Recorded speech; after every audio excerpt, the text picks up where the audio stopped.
Why do some brands resell at higher values than others and maintain their resale value? And why even within brands do products have very different value ranges? If you're interested in knowing the answers to these questions, stay tuned with this video as I will do a little bit of a deeper dive into some of my theories behind resale pricing. Hello and welcome to my channel. It's Jill from Flip and Thrift on Poshmark and it's Flip and Thrift on Instagram. Today's video is the fourth video in my Business 101 for Resellers series, where I discuss different business concepts and theories and help you apply them to your very own reselling business to grow and scale and make improvements. So if that sounds interesting, make sure you give it a nice thumbs up down below. And if you like this type of content, make sure you subscribe to my channel. Most of the videos that show up when you type in Poshmark pricing or pricing strategies for Poshmark might be a little bit different from this one. They're going to tell you to be checking comps, they're going to be telling you certain brands that will resell well, but this video is a little different. I'm going to talk about a few concepts behind why I think items might retain value or lose value in different ways. The first concept that I'll discuss is appreciation and depreciation of pricing and value. This can happen quickly or it can be a slower process over time. Appreciation is simply when the value of an item will increase, and depreciation is when it will go down. So in the grand scheme of things, items that might appreciate over time are houses, and what you purchased a house for down the road, there's a good chance that you'll be able to make a return on that investment and sell it for more. An item that depreciates very quickly is cars. As soon as you drive them off the lot, even if you drive them home, park them in your driveway and don't drive them anymore, you will not get the same value that you paid for it. And this is the exact same for clothing. As soon as you walk out of the store after having purchased an item, its value has gone down and you will not be able to recoup the exact same price that you purchased for the item. This can happen quickly or it can happen slowly over time, and some items will retain a higher value for longer than others. And this would include items that are maybe made a bit better and a bit better quality, so they'll hold their structure and will remain to look new or in like new condition for a little bit longer than certain other items. The next concept I will discuss is why certain products within the same brand might have a completely different value to them. This is actually quite simple when you think about it.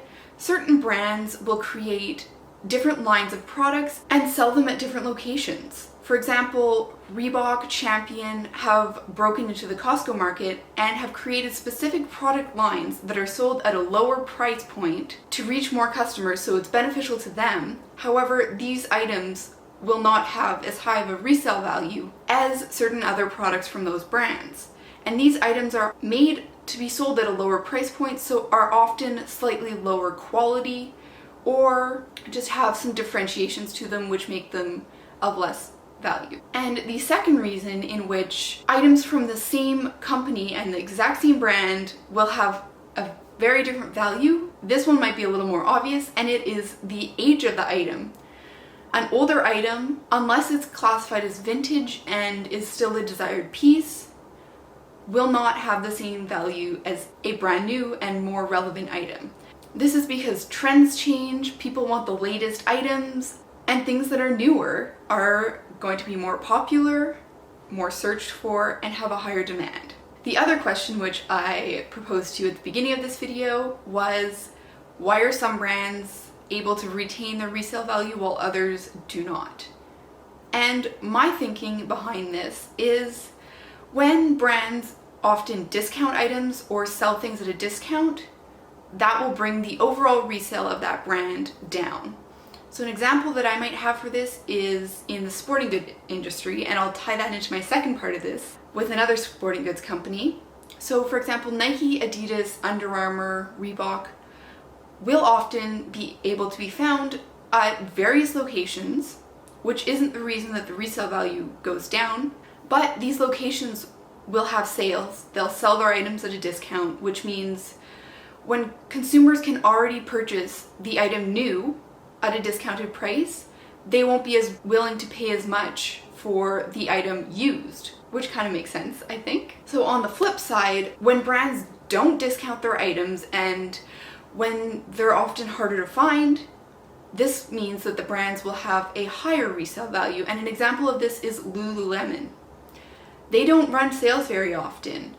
They will basically never discount their black leggings or their neutral colored items because these are staple pieces that they know they can sell at the price. Therefore, on the resale market, this brand has a crazy resale value, and I've seen items priced close to their retail value. Mind you, they might not be selling at this price as people are leaving room for offers, but that being said, people are willing to pay more for these brands because they cannot purchase them at a discount. And also tying into the quality of an item, these items are usually very high quality. They will maintain their structure. They will still seem new even after they've been worn for a little while, which means that they will maintain their value. So brands that will retain their value are brands that are made from quality and that consumers cannot purchase for less than their retail price very often. The final aspect of why brands will have different values and maintain their values better than others is the availability of these brands. If a brand is not available in your region and you can't purchase it retail, then you will have to turn to online channels and potentially secondhand channels to be able to find these items and to purchase them. If that's the case, you're willing to pay a little bit more than items that you can find every day, as it's a desirable item. The availability of an item can also be determined by the brand itself. And a great example of this is the brand Supreme, that makes a very select number of items, promotes them very well, and in doing this creates scarcity in the market for these items and makes them very in demand.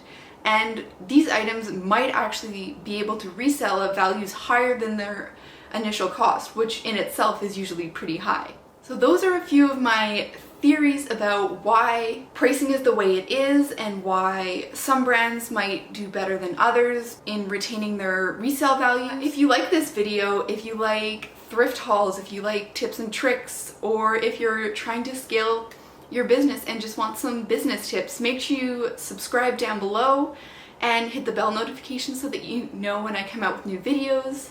I think from now on I'm going to be posting for this series bi-weekly, as it does take a little bit more work to plan for these videos and I have to do research, write a script, etc. So if you like this video, make sure you give it a nice thumbs up down below so that I know to keep making videos like this. And until next time, bye!